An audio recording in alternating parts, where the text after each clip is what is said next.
671페이지에 있는 권리금 회수기의 보호가 이게 또 상인법만 있기 때문에 자, 권리금 뭔지 아시죠? 영업시설, 영업상로하고 통칭해서 권리금 주고받는 거. 중개대상물은 안 된다 그랬잖아요. 이게 돈이니까. 그거. 근데 이제 요 개념을 먼저 머릿속에 딱 넣고 계셔야 돼. 권리금을 언제 주는지. 임대인이 나오고 그 다음에 임차인이 있어요. 원래 요 임차인이 그 건물에서 이제 장사하고 있었던 거죠. 신규 임차인이 등장하네.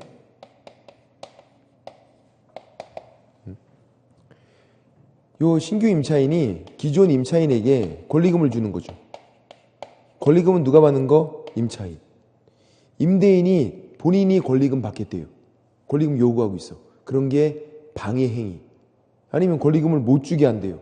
방해행위. 권리금은 임대인과 전혀 상관이 없는 거잖아. 임차인이 받는 거니까. 그래서 임대인이 본인이 권리금을 받거나 권리금을 못 주게 하는 게 방해행위다. 그렇게 하지 않죠. 그렇게 하지 않아요. 그것도 방해행위인데 임대인이 그런 식으로 하지 않는다고. 이제 권리금은 언제 주는 거냐면요. 요때 주는 거야. 이렇게 임대차 계약을 체결하고, 그죠? 신규 임차인과 임대인이 임대차 계약을 체결하고, 임대인은 보증금과 월세를 받는 사람이죠. 권리금 받는 사람이 아니라. 이렇게 임대차 계약을 체결하고 그 건물에 들어가서 장사를 계속할 때 그때 권리금 주는 거잖아요. 권리금 언제 준다고? 신규 임차인이 그 건물에 들어가서 장사를 계속할 때 그때 권리금 주는 거잖아요.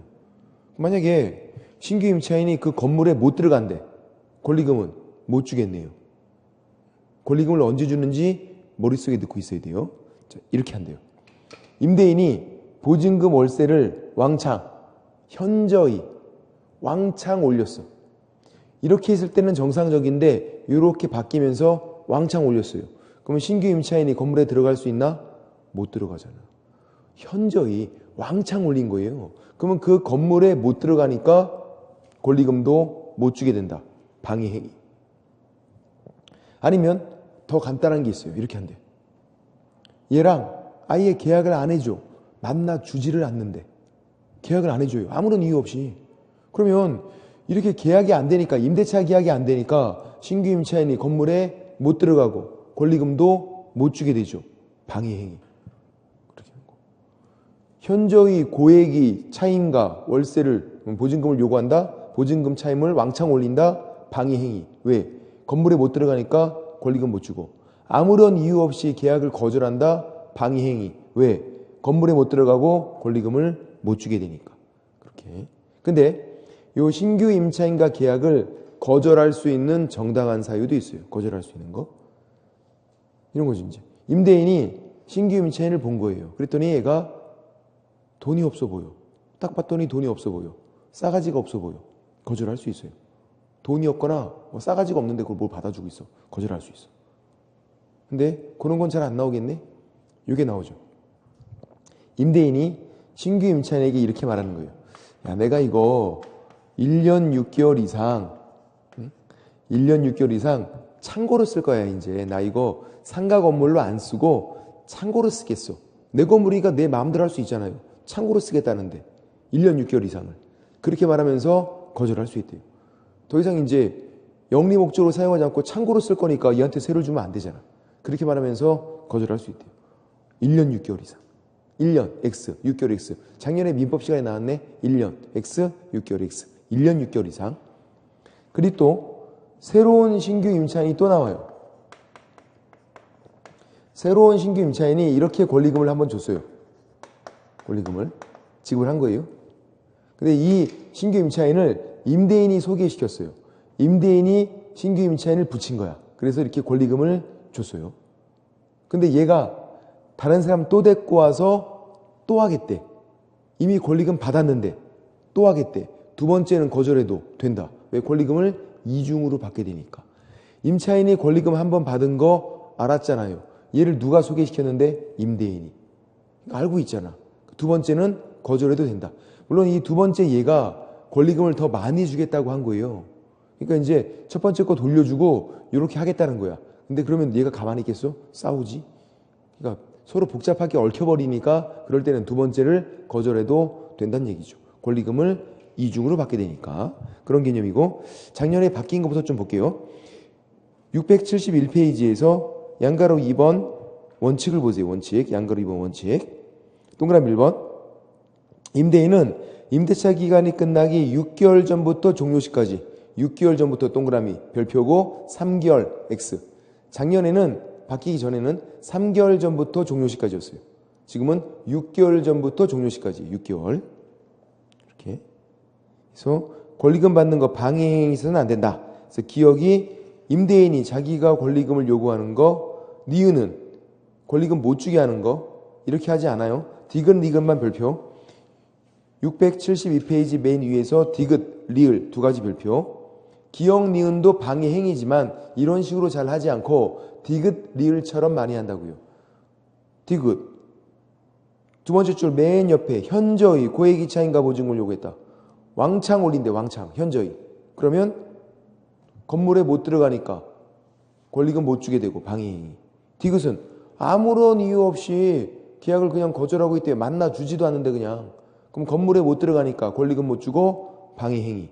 그렇게.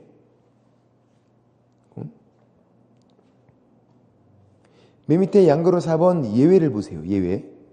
신규 임차인과 계약을 거절할 수 있는 사유. 예외. 양가로 4번에 예외. 동그라미 1번. 임차인이 주선한 신규 임차인이 되는 자가 자금을, 보증금, 차임 지급할 여력이 없다. 자력이 없다. 돈이 없다. 2번은 의무를 위반할 우려가 있다. 싸가지가 없다. 1번, 2번. 자, 1번, 2번은 묶어놓고 양가로 4번에 1번, 2번, 동그라미 1번, 2번 옆에다가 임차인이 정보를 제공해야 함. 1번, 2번 관련 정보를 임차인이 제공해야 돼요. 임차인이. 신규 임차인이 지가 제공하는 게 아니라 임차인이 관련 정보를 제공해야 돼요. 임차인이. 그래서 나오기가 좀 힘들어.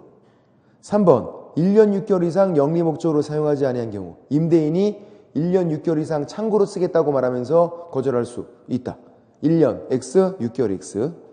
옆에 673페이지 동그라미 4번은 임대인이 선택한 신규 임차인이 임차인과 권리금 계약을 체결하고 그 권리금을 지급한 경우 가로하고 권리금을 이중으로 받게 되니까 권리금을 이중으로 받게 되니까 두 번째는 거절해도 된다. 그런 말이죠. 아까 설명드렸죠? 권리금 한 번 받은 거 알았다고. 어떻게 알았다? 자기가 소개시켰으니까. 근데 새로운 사람 데리고 와서 또 하겠다는 건 거절해도 된다. 그렇게 이렇게 방해 행위 내에서 손해입으면 임차인은 손해배상을 청구할 수 있고 소멸시효 기간은 3년 그렇게 돼 있고 그런 말도 나오죠. 672페이지 양가로 3번에 나와요. 위반시 효과. 손해입으면 손해배상 청구할 수 있고 손해배상 청구를 3년 이내에 해야 되고 근데 제가 보기엔 양가로 3번에 동그라미 1번 두 번째 줄 손해배상액이 좀 중요해요. 무슨 말인지 모르겠는데 중요해. 손해배상액. 신규 임차인이 임차인에게 지급하기로 한 권리금과 임대차 종료 당시 권리금 중 낮은 금액을 넘지 못한다. 낮은 거, 높은 거 X, 낮은 거, 낮은 거. 법에서는 두 가지가 비교되면 항상 낮은 거 이렇게 돼 있고 무슨 말인지 모르셔도 돼. 낮은 거라는 거 알고 있으면 낮은 거. 둘 중에 비교해서 무조건 낮은 거 배상액으로 청구할 수 있다. 3년 이내에 소멸시효 기간이 3년이니까 동그라미 2번처럼 됐고 또 작년에 바뀐 게 있는데요. 673페이지에서 양가로 5번이에요. 673페이지 양가로 5번 적용 제외. 그래서 동그라미 1번 대규모 점포나 준대규모 점포는 적용 제외. 동그라미 2번 국유재산, 국가, 공유재산, 지자체도 적용 제외예요. 근데 뭐가 바뀌었냐면 동그라미 1번에서 세 번째 줄에 전통시장은 제외되어 있잖아. 전통시장 제외, 작은 글씨로. 이 전통시장 제외가 전통시장 권리금 보호를 받는다는 거예요? 못 받는다는 거예요? 전통시장 제외가 권리금 보호를 받는다는 거예요. 왜? 제외에서 또 제외가 됐잖아. 제외는 다시 포함이라는 얘기잖아요. 권리금 보호를 받는다는 얘기야. 양가로 5번 제목이 적용 제외잖아. 그 적용 제외에서 다시 제외를 시켰어요. 그럼 어떻게 되는 거예요? 보호를 받는다는 얘기지. 그러니까 법을 되게 이상하게 만들어놨어, 이 사람들이. 정말 미친 사람들이야. 그냥 전통시장은 보호 받는다 그러면 될걸. 이따위로 법을 만들어놔고. 제외에서 제외니까 적용된다. 작년까지는 적용이 안 됐었어요. 전통시장이. 이제 바뀌어서 적용이 되니까 기억하셔야 돼. 바뀐 거 두 가지예요. 아까 6개월 그리고 전통시장 보호를 받는다. 그런 것들. 밑에 3기 차임 연체하면 계약 해지할 수 있죠. 673페이지 밑에 기타 사항에서 양가로 1번 3기. 주임법은 2기예요. 2기. 원래 민법에서 임대차가 2기 차임 연체면 계약 해지가 돼요. 상임법은 3기예요. 원래 상임법도 2기였어. 근데 법을 바꿔버렸어요. 판례도 2기다 그랬더니만 법을 바꿔버렸어. 그냥 3기로. 상임법에서. 그리고 표준계약서 나오죠. 표준 권리금 계약서 있네. 동그라미 1번. 살짝 별표.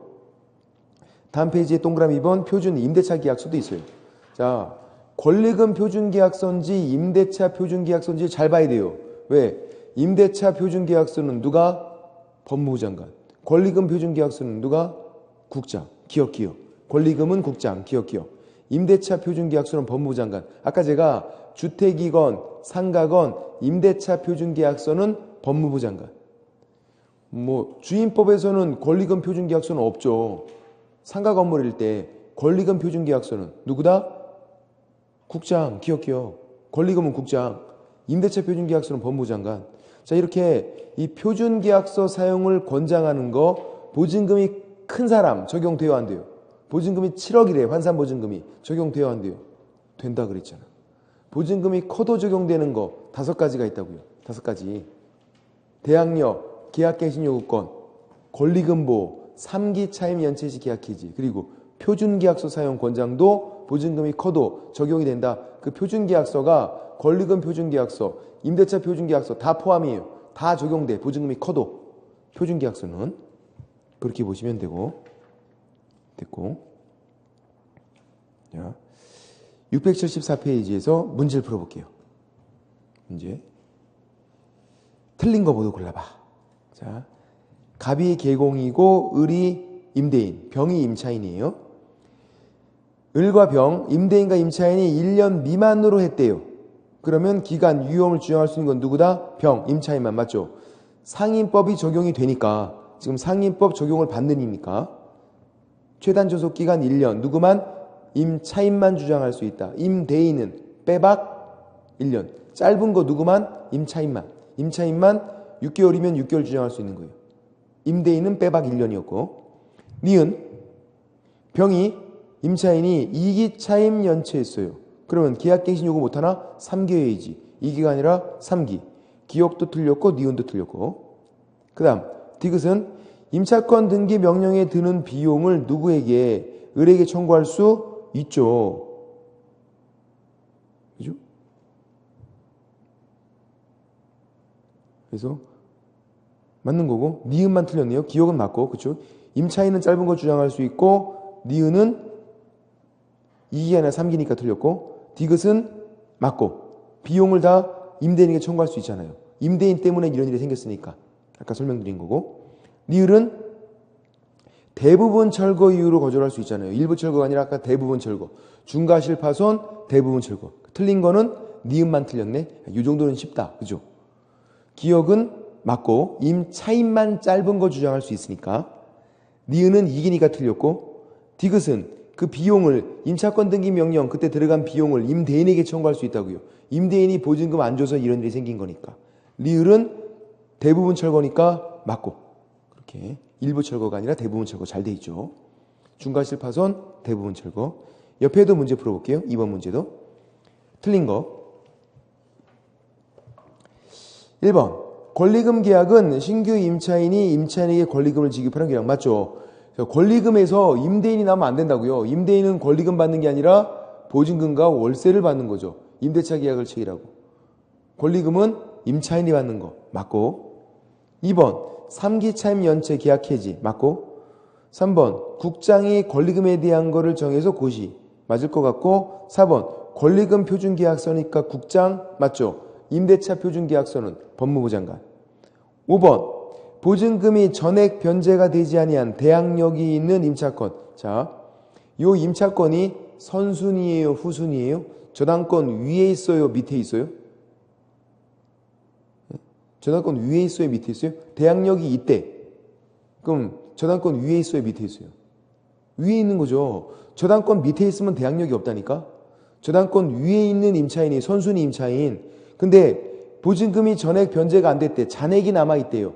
잔액이 남아있는 선순위 임차인은 경매로 소멸하나? 소멸하지 않잖아요. 대항력이 있으니까 낙찰자에게 계속 잔액 달라면 된다고요. 선순위 임차인이니까. 후순위 임차인이 그냥 소멸하는 거지 아까. 후순위 임차인은 보증금이 변제가 됐나 안 됐나가 중요하잖아요. 그냥 소멸. 후순위는, 선순위는 보증금이 전액 변제가 되면 소멸, 잔액이 남아있으면 소멸하지 않는다. 그렇게. 그래서 5번이 틀렸죠. 선순위 임차인이라고. 이 내용을 보면서 이 임차인이 선순위인지 후순위인지를 여러분이 판단해야 돼. 대항력이 있다고 나오면 선순위. 저당권 위에 있는 거란 말이에요. 그렇게요. 그래서 5번이 틀렸죠. 이는 경매가 매각이거든요. 경매로 소멸하지 않는다. 이렇게 나와야 돼. 됐고, 지난주에 부동산 실명법은 했었죠? 677페이지 했었고, 자 이제 경매로 넘어가서 경매를 보면 되는데, 경매에서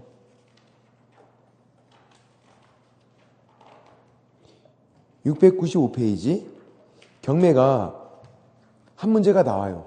중개 실무로도. 작년 문제는 좀 어려웠어. 작년, 재작년 계속 좀 어려웠네요. 작년엔 좀 낚이는 문제가 있었고 한 문제가 나오는데 그래도 내용이 좀 어렵기 때문에 기출문제 위주로 나와요. 기출문제. 그래서 나중에 기출문제만 그냥 잘 보시면 한 문제 얻어 걸려요. 경매는. 그래서 보면 경매의 종류가 696페이지에서 강제경매 그리고 임의경매가 있네요. 양가로 1번 강제경매, 양가로 2번 임의경매. 강제경매는 그냥 일반 채권자가 하는 거예요. 임차인이 하는 건 강제경매예요. 임차인은 소송제기, 승소, 판결문으로 경매하는 강제경매. 집행, 권원 필요한 거, 판결문 같은 거. 저당권자는 바로 경매 넘겨요. 그게 임의경매. 소송제기 필요 없잖아요. 임차인이 하는 건 강제경매, 저당권자가 하는 건 임의경매. 그렇게 보시면 되고, 뭐 경매의 장점, 단점 뭐 필요 없고요. 안 나오고, 맨 밑에 있는 거 경매로 인한 부동산의 권리 소멸과 이인수, 권리 분석, 요 놈을 별표를 치라고 다음 페이지를 보시면 돼. 그 파란색 박스 4번에 있는 거 그거를 이제 이게 핵심이에요. 경매에서.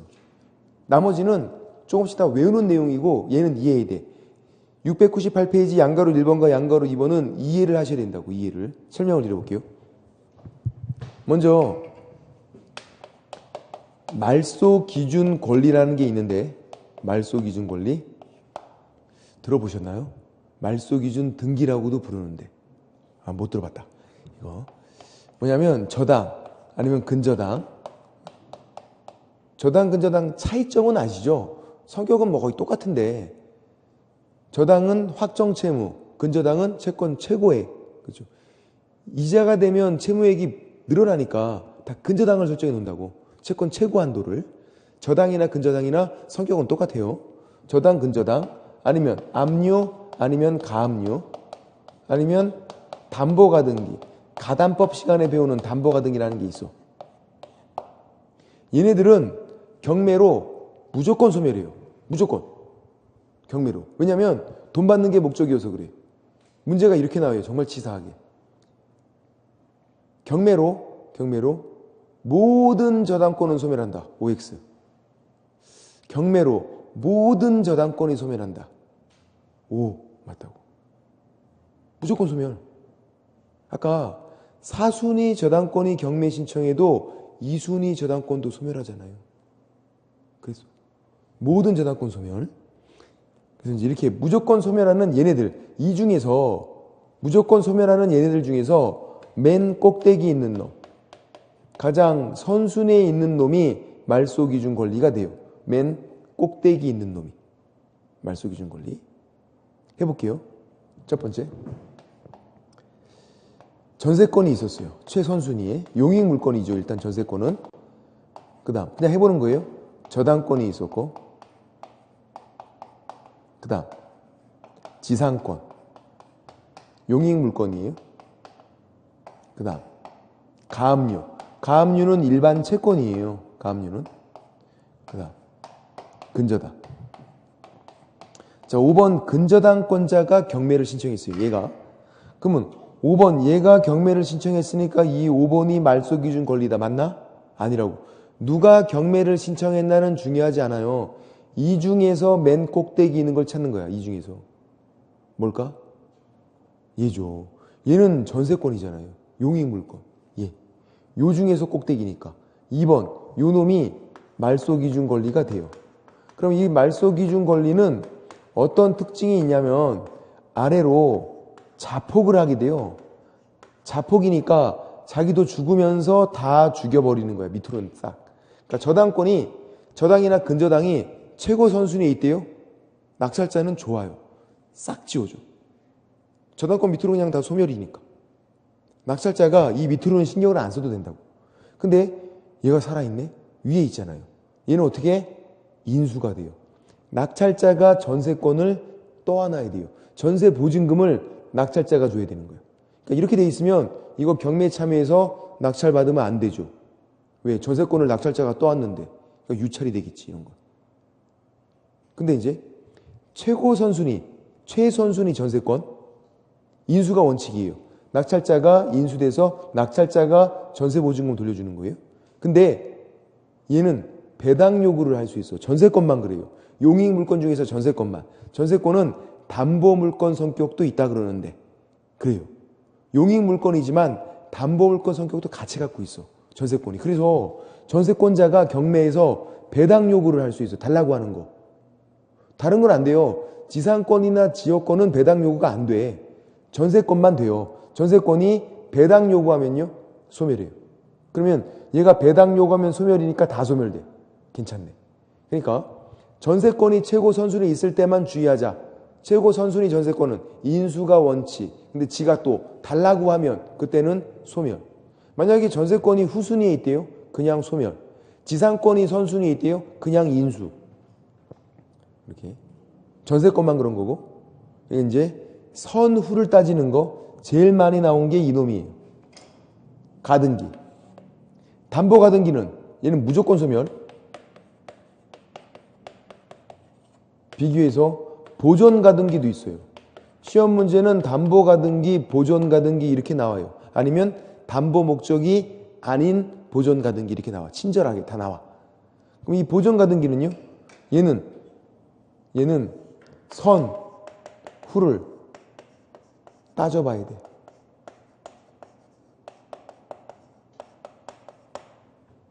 보존 가등기가 선순위에 있다. 인수, 후순위에 있다. 소멸. 보존 가등기는 돈 받는 게 목적이 아니에요.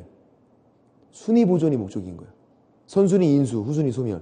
담보 가등기는 무조건 소멸.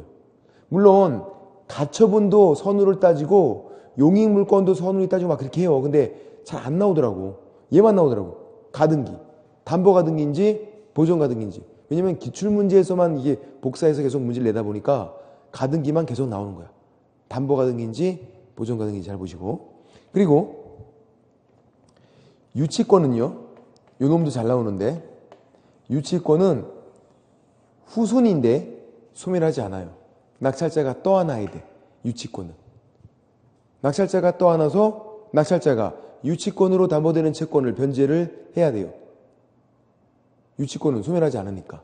근데 언제 생겨야 되냐면 경매가 개시되기 전에 생긴 유치권만 인수가 돼요. 경매가 이미 개시가 됐대요. 경매가 개시된 다음에 생긴 유치권은 인수가 안 돼요. 너무 늦게 생겨서. 최소한 경매가 개시되기 전에 생기면 그 유치권은 무조건 인수가 된다. 후순위라 하더라도. 책을 보세요. 양가로 1번 소멸, 소재주의. 동그라미 1번 저당, 근저당, 압류, 가압류, 담보가 등기는 어떻게 된다? 항상 소멸, 무조건 소멸. 그래서 이 중에서 맨 꼭대기 있는 놈이 뭐다? 말소기준 권리다. 보통 최선순위 저당이나 근저당이 있어요.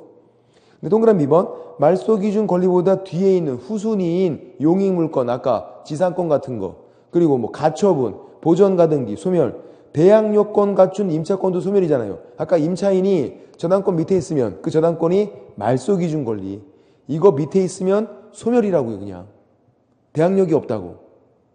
선순위면 인수인데 이거 됐고. 동그라미 3번은 강제 경매의 경우에 말소기준 권리가 없으면 경매 개시결정 등기가 말소기준 권리가 돼요. 경매 개시결정 등기가. 근데 동그라미 3번은 모르셔도 돼. 좀 어려운 내용이에요. 왜냐하면 뭐 어렵다기보다는 이런 게 없을 때 그렇다는 거예요. 이런 게. 근데 이런 게 없을 수가 있을까? 거의 있어. 이런 게 하나도 없다 이게 말이 안 되잖아요. 보통 이런 게 하나 정도는 있다고. 이런 게. 저당이나 근저당 같은 게 하나 있어요. 그래서 이 동그라미 3번은 실제로 잘 적용이 안 되는 거니까 그냥 무시. 4번은 별표. 동그라미 4번은 10번은 나와서 시험에. 전세권 말소기준 권리보다 앞서 설정됐다. 선순위다. 그러면 인수잖아요. 선순위면 인수. 근데 지가 뭐 했어? 배당 요구한 때. 선순위인데 배당 요구한 때는 소멸한다. 잘 봐야지. 선순위인데 인수된다. 선순위인데 소멸한다 그러면 X죠. 선순위는 인수예요. 인수. 선순위면 인수. 뭐 하면 소멸? 배당 요구하면 소멸. 잘 봐야 돼. 양가로 2번 인수주의. 동그라미 1번 유치권 법정지상권은 인수가 되는데 유치권이 잘 나온다고요. 법정지상권도 마찬가지예요. 후순위여도 인수가 돼요. 분묘기지권도 그렇죠. 제가 토지를 경매로 낙찰받으면 분묘기지권 무조건 생긴다 그랬잖아요. 그렇게 되고. 그래서 유치권만 좀 주의하시면 되고. 그럼 질문 드려볼게. 문제는 여기까지 나와요. 유치권이 잘 나오고 법정지상권이나 뭐 분묘기지권은 경매에서 안 나왔어. 한 번도. 유치권은 여기까지 나와. 자, 인수가 됐어요. 낙찰자가 이 유치권을 떠안는 거야. 인수가 됐으니까. 그러니까 이제 이 유치권자가 낙찰자에게 야, 너 돈 내놔. 적극적으로 막 변제를 청구한대. 낙찰자에게 야, 너 돈 내놔. 이건 안 된대요. 골 때려 이게. 인수가 됐는데도 낙찰자에게 적극적으로 돈 내놔 이렇게 할 수는 없어요. 유치권자는. 어떻게 하는 거냐면 낙찰자에게 너 돈을 안 주면 물건을 못 줘. 이렇게 하는 거예요. 인도를 거절할 수 있대요. 유치권자 입장에서는 돈 내놔. 이건 안 돼요. 물론 낙찰자 입장에서는 돈을 갚아야 되겠죠. 그래 얘가 물건을 주니까. 그건 낙찰자 입장이고. 그렇다고 해서 유치권자가 돈 달라고 막 청구할 수는 없다. 적극적으로 변제 청구할 수 없다. 유치권은 인수가 된다 하더라도 인도를 거절할 수 있다. 뭐 그런 것들을. 동그라미 2번 선순위니까 용익물권, 전세권, 지상권, 지역권 이런 거 선순위면 인수. 근데 선순위에 전세권이 있을 때는 주의하자. 전세권은 배당 요구하면 소멸이니까. 지상권과 지역권은 배당 요구가 안 돼요. 무조건 인수에 그냥. 3번도 별 의미가 없죠. 보통 말소기준 권리, 저당, 근저당, 압류, 감류, 담보가 등기가 있다 보니까. 저런 게 없을 때는 경매 개시결정 등기가 말소기준 권리가 되고 그거보다 선순위에 있으면 인수가 되고 후순위면 소멸이 되고 뭐 그런 내용이죠. 됐고 넘겨보면 700페이지에서 문제를 보세요. 700페이지 문제. 경매에서 권리 분석 틀린 거 1번.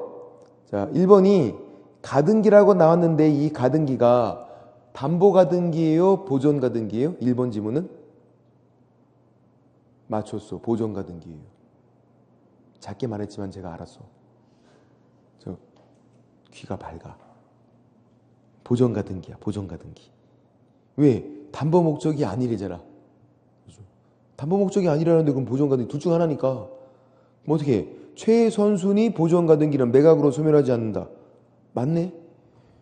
최선순위에 이 보존가등기가 있대요. 어떻게 된다고요? 인수, 소멸하지 않는다고. 그 다음 2번 매각 부동산의 모든 저당 담보가등기는 소멸. 맞네? 모든 저당 소멸, 모든 담보가등기 소멸, 모든 근저당 소멸, 모든 압류 감류 소멸. 맞고.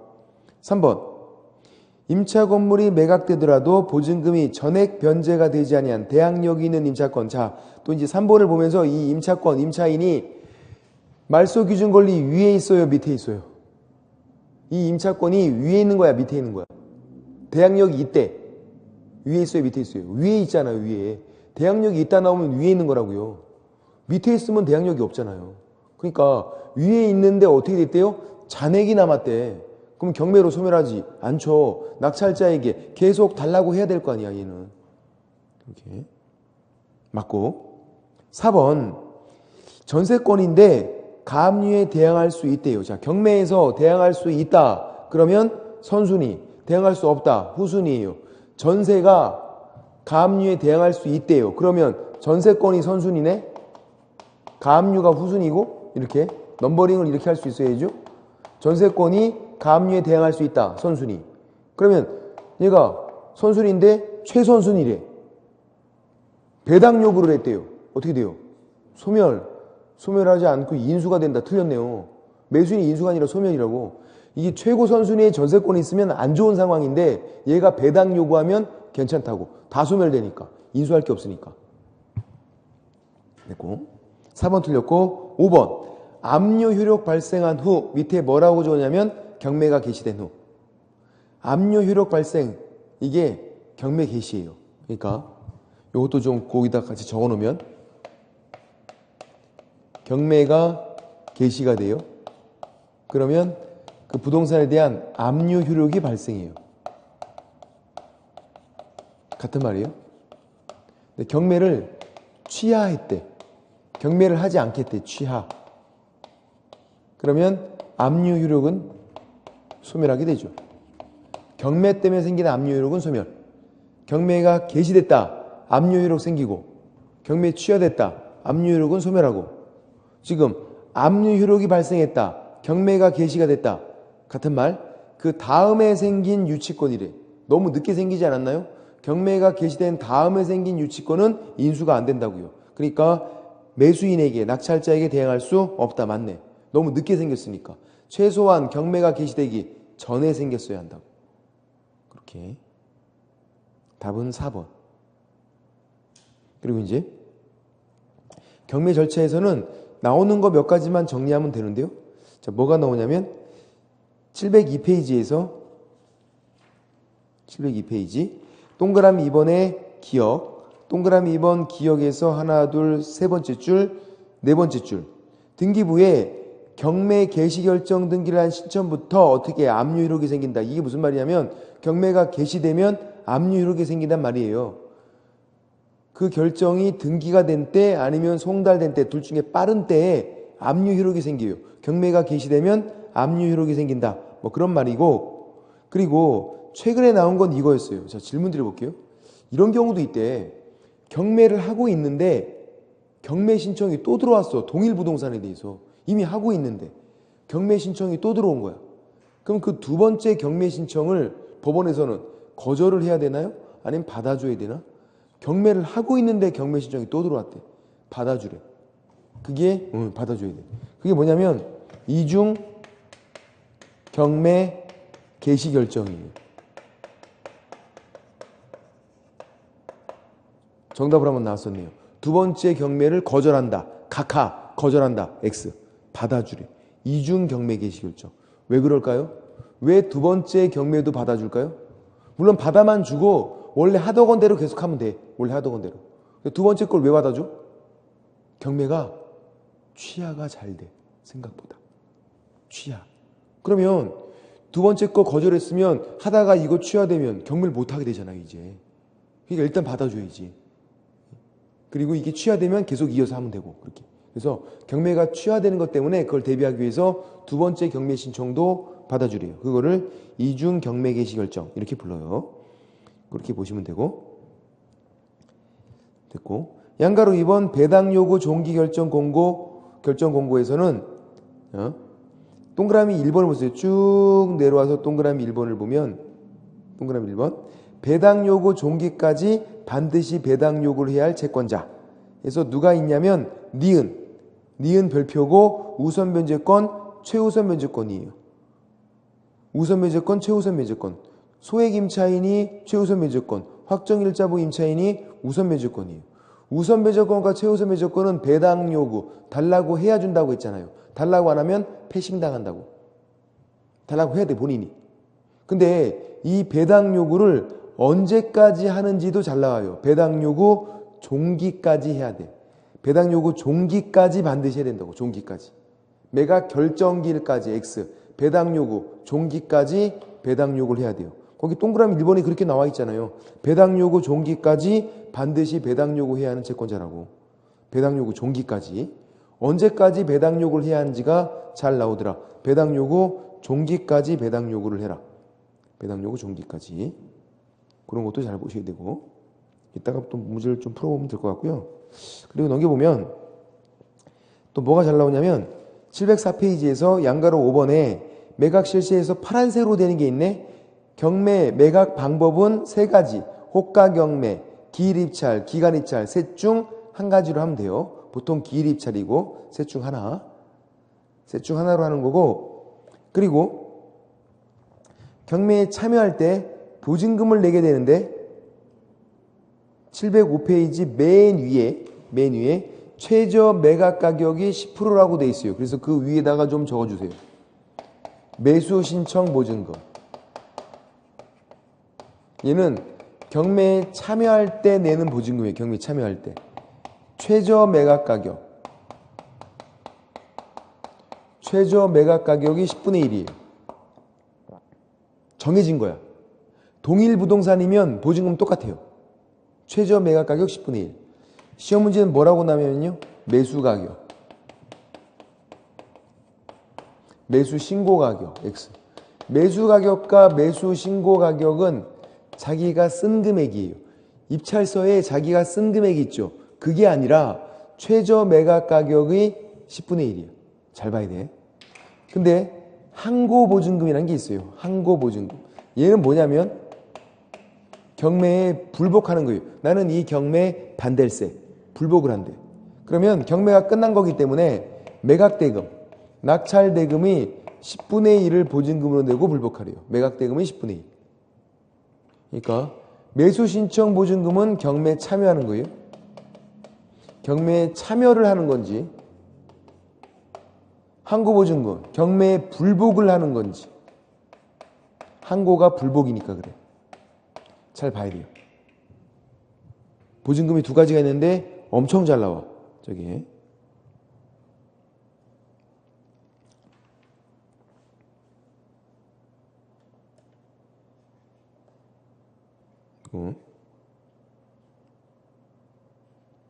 그 다음 차순위 매수 신고라는 게 나오는데요. 705페이지에서 705페이지 차순위 매수 신고. 거기 판례에 보면 차순위 매수 신고라는 게 있죠. 차순위 매수 신고 두 번째예요. 차순위 매수 신고 판례. 그 옆에다가 제가 예를 들어볼게. 그 예를 한번 살짝 적어주시면 좋아요. 이런 예예요. 뭐냐면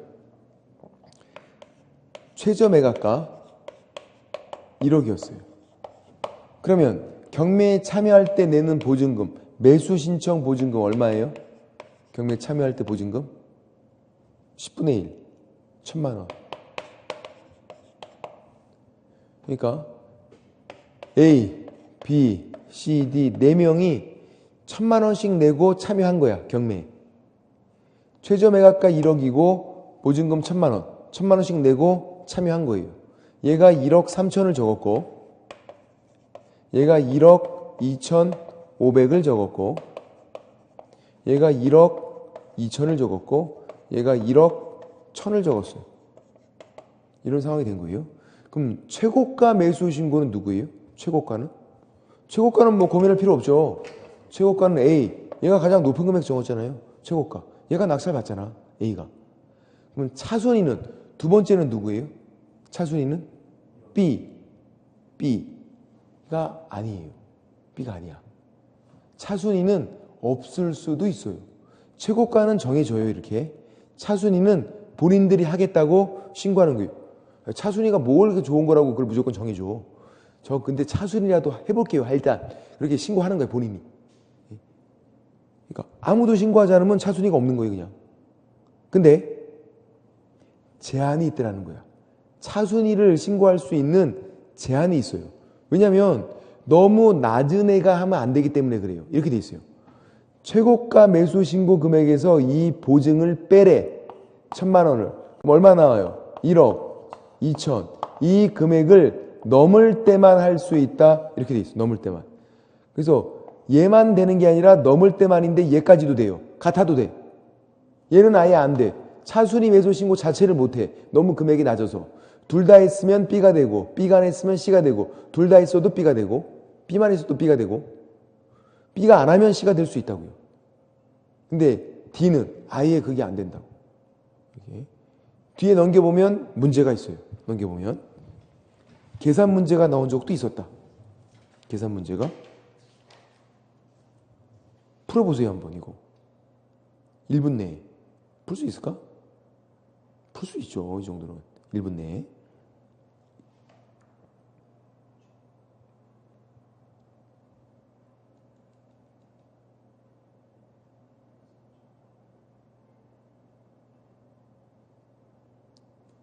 지금 최저 매각가 2억, 보증금은 10분의 1이니까 2천, 최고가는 2억 5천, 최고가 2억 5천에서 보증을 빼래. 2천 빼면 얼마? 2억 3천. 답은 5번. 너무 쉽잖아. 이걸 누가 틀려? 누가 틀리긴 다 틀렸지. 한 번도 안 해봐서. 한 번만 해보면 다 맞출 수 있는데. 작년에는 이렇게 나왔네요. 자, 작년 문제예요. 얼마나 치사한지 보세요. 설명이 이렇게 나왔어. 차순위 매수 신고는 최고가 매수 신고 금액에서 보증을 뺀 금액을 넘지 못할 때만 할 수 있다. X. 얘만 할 수 있다. X잖아. 넘을 때만 할 수 있다지. 야, 너무 치사해. 넘지 못할 때만 할 수 있다. X. 넘을 때만 할 수 있다. 같아도 가능하긴 하지만 그렇게. 그래서 저 개념을 이해하시면 되고 옆에 707페이지 몇 가지만 더 설명을 드릴게요. 경매에서는 날짜를 좀 기억을 해야 돼요. 날짜가 양가로 7번과 양가로 8번에 나오는데 이거예요. 날짜 두 가지를 기억하시는데 두 가지. 먼저 첫 번째 날짜 매각 기일이 있고 여기서 이제 경매를 하고 낙찰받아서 매각 결정기일이 있어요. 여기서 이제 허가 불허가를 하는 거야. 이게 일주일이네요. 매각 결정기일은 매각기일부터 일주일. 혹시 제가 날짜로 돼 있는 거랑 7일, 일주일 이거 다르다는 거 다 말씀드렸나? 30일, 1개월 다르다고요. 뭐가 더 긴 건데? 일주일이 더 긴 거예요? 아니면은 7일이 더 긴 거야? 7일이 더 긴 거라고. 날짜로 돼 있는 게. 왜 날짜로 돼 있으면 토요일은 일요일을 빼요. 그러니까 더 붙여주는 거야. 5일에다가 또 더 붙여주니까 7일 붙여야 되니까 일주일보다 더 길게 되잖아. 일주일은 딱 일주일 돌아가는 거고 1개월은 딱 1개월 돌아가는 거고 토요일을 껴서 있는 거고 요거 기억해야 되고 일주일. 그리고 이제 여기서 이제 허가 결정 떨어지면 대금, 지급, 기한, 돈 내는 기한을 알려줘요. 대금, 지급, 기한. 얘는 1월 안이 기한이에요. 돈 내는 기한, 대금, 지급, 기한. 자, 정말 너무 깜짝 놀랄 일이 있어. 대금, 지급, 기한인데 기일로 3번 나왔네 이게. 기일 X, 기한. 작년도 나왔어요. 그러니까 몇 월 며칠에 돈 내 이게 아니에요. 1월 안이 기한. 넉넉하게 잡아줘. 1월 안이 기한. 그래서 이렇게 이제 이 정도 1월을 잡아준 거예요. 1개월을 딱 잡아준 거야. 1개월을. 요때까지 돈 내라 딱 한 거야. 대금, 지급, 기한. 근데 얘가 중간에 요때 완납을 했대요. 대금을. 그러면 소유권 취득은 완납 시에 소유권 취득이에요? 아니면 기간이 경과해야 소유권 취득이에요? 언제 소유권 취득이에요? 완납 시. 기간 경과 안 됐어도 매각대금 완납하면 바로 소유권 취득. 경매는 등기도 필요 없고 기간 경과도 필요 없어. 돈을 다 냈나 안 냈나가 중요해. 완납하면 바로 소유권 취득. 완납 시. 그렇게. 대금 지급 기한을 알려주는데 그게 1월 안이 기한이다. 날짜는 두 가지. 매각 결정기일은 매각일부터 일주일. 맨 위에 있죠. 707페이지 동그라미 1번 맨 위에 일주일 이내로 정하고 매각 결정기일은 매각 별도 일주일. 그렇게. 그리고 양가로 8번에 동그라미 1번 대금 지급 기한을 정하고 알려줘라. 두 번째 줄 대금 지급 기한은 매각 결정일부터 1개월 이내. 이렇게 돼 있죠. 1월 안이 기한을 정해준다고. 1월 안이 기한 이렇게 돼 있고 기일이 아니라는 걸 꼭 적어놔야 돼. 기일 X 기한. 시험장에서 안 보인다니까 이게. 3번 나왔는데도. 작년에도 여전히 안 보여. 기한. 기일이 아니라. 그리고 넘겨보면 708페이지에서 양가로 9번은 별표를 칠해놓고 소유권 취득 시기는 언제다? 완납시. 양가로 9번 권리 취득은 동그라미 1번 완납시. 기한 경과 안 돼서도 완납하면 바로 소유권 취득. 완납하면 뭐 그런 것들 그렇게 보시면 되고 여기까지만. 그리고 뭐 배당 같은 건 필요 없는데 711페이지 양가로 12번 부동산 인도 명령은 그냥 상식으로 알고 계셔야 돼. 낙찰을 받았대요. 내가. 그럼 이제 부동산을 받아와야 될 거 아니야. 건물을. 명도를 받아야죠. 그거를 6개월 이내에 받아야 되는데 6개월 이내면 인도 명령, 6개월 지나면 명도, 소송을 해야 돼요. 6개월이 기준이에요. 완납하고 6개월 이내다. 그러면 인도 명령 받아서 간단하게 받아올 수 있는데 내가 멍 때리고 6개월이 지나버렸어. 그럼 다시 소송을 제기해야 돼요. 완납 후 6개월 이내면 인도 명령, 6개월 지나면 명도, 소송. 그렇게 들어가고. 자, 밑에 2번 문제만 풀어볼게요. 2번 문제. 2번 문제. 어차피 다음 페이지에 있는 공매는 시험에 안 나오니까 안 보셔도 되고요. 공매는. 오늘 여기까지 2번 문제까지만 풀어볼게요.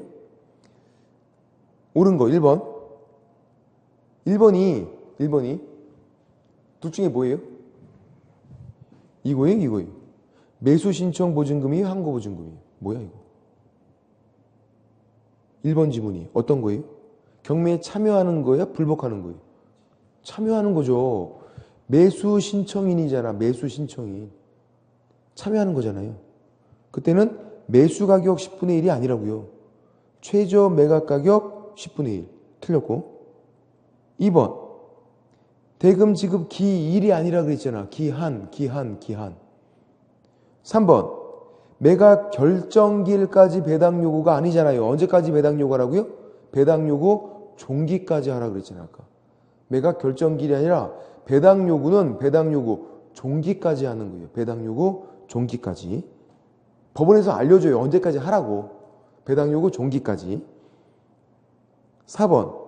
매수인은 낙찰자는 매각 부동산이 유치권자에게 유치권으로 담보된 채권을 변제할 책임이 없다가 아니라 있다라고 나와야죠. 유치권을 인수가 되니까 유치권을 내가 떠안았단 말이야 지금. 유치권이 무조건 인수가 되니까 낙찰자가 떠안았어요. 그럼 어떻게 돼야 돼? 편제를 해야지. 책임이 있다고요. 그렇다고 해서 유치권자가 돈 내라 이렇게 할 수는 없지만 그래도 낙찰자 입장에서는 돈을 줘야 된다. 답은 5번. 답은 쉽잖아요. 왜? 전세권 뭐 했어 지금 얘가 또. 배당 요구했잖아요. 소멸 맞잖아. 저당권 위에 있대요. 저당권에 대항할 수 있다. 위에 있어도 배당 요구하면 소멸. 선순위라도 배당 요구하면 전세권은 소멸. 답은 5번. 얘는 한 10번 나왔다니까요. 틀리면 안 돼 이런 것들은. 그래서 경매는 나중에 기출문제만 작년 재작년 기출문제까지 어려운 기출문제까지도 풀어보면은 해결할 수 있어. 근데 뭐 어려워봤자 함정을 파는 것 뿐이니까 그 정도까지만 하고요. 이번 순환 때는 여기까지만 하도록 하고 매수신청 대리인록 공매는 안 나와요 시험에. 공매는 718페이지에 있는 매수신청 대리인록도 한 문제가 나오는데요. 업무 범위할 때 다음 순환 때 업무 범위 때 한번 같이 설명을 드려볼게요. 업무 범위할 때. 또 얘도 나중에 기출문제만 풀어보면 돼. 거기서 문제가 나와요. 양이 굉장히 많아서. 718페이지 매수신청 대리인록은 위에다가 기출문제 보자. 적어놓고 기출문제. 그것만 잘 보면 그냥 맞출 수 있어요. 작년 문제도 쉬웠어. 그것도 여기까지만 됐고 다음 주에는 다시 책 앞으로 들어가서 처음부터 다시 한번 책을 봅니다. 이렇게 하는 거고요. 됐습니다. 오늘 수고 많으셨고요. 다음 주에 뵙겠습니다. 수고하셨습니다.